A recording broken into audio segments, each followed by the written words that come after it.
মাছ ধরে নিয়েছি, এবার বাগান থেকে ওলকপি তুলে নেব। আর এই জ্যান্ত মাছ দিয়ে ওলকপি দিয়ে দারুণ একটি রেসিপি করবো। এই ছোট ছোট এগুলো ভালো লাগবে খেতে, এই কচি কচি খেতে ভালো লাগবে।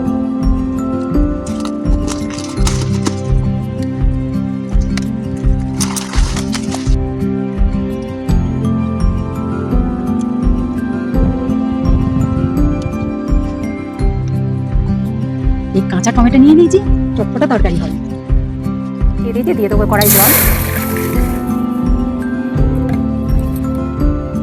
দিয়ে দেবো লবণ, হলুদ।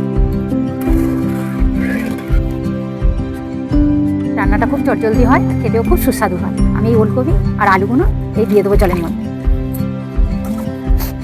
দিয়ে দেবো এই কাঁচা টমেটোগুলো,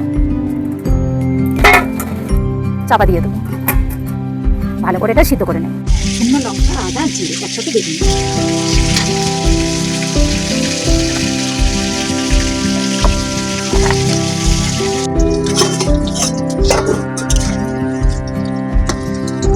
আলু সিদ্ধ হয়ে গেছে, আলু বেশি খুব সুন্দর সিদ্ধ হয়ে গেছে। আমরা ঢেলে দিই।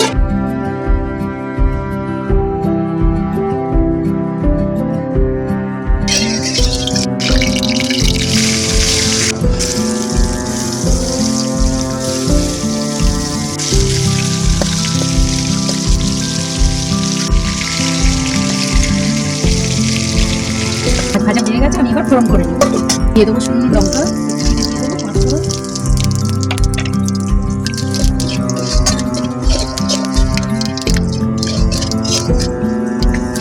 এবার দিয়ে দেবো কুচনো পেঁয়াজ, আদা, জিরে, শুকনো লঙ্কা।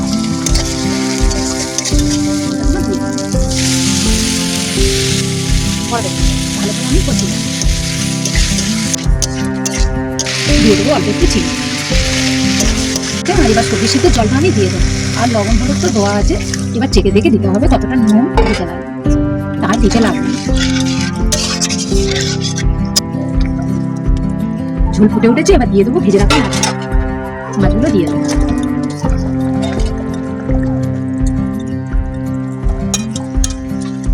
আর একটু ফুটিয়ে নেব। ঝোল হয়ে গেছে, এবার নামিয়ে নিচ্ছি। এইরকম ভাবে একবার করে খেয়ে দেখবেন, দারুণ লাগে, খুব সুস্বাদু ঝোলটা হয়।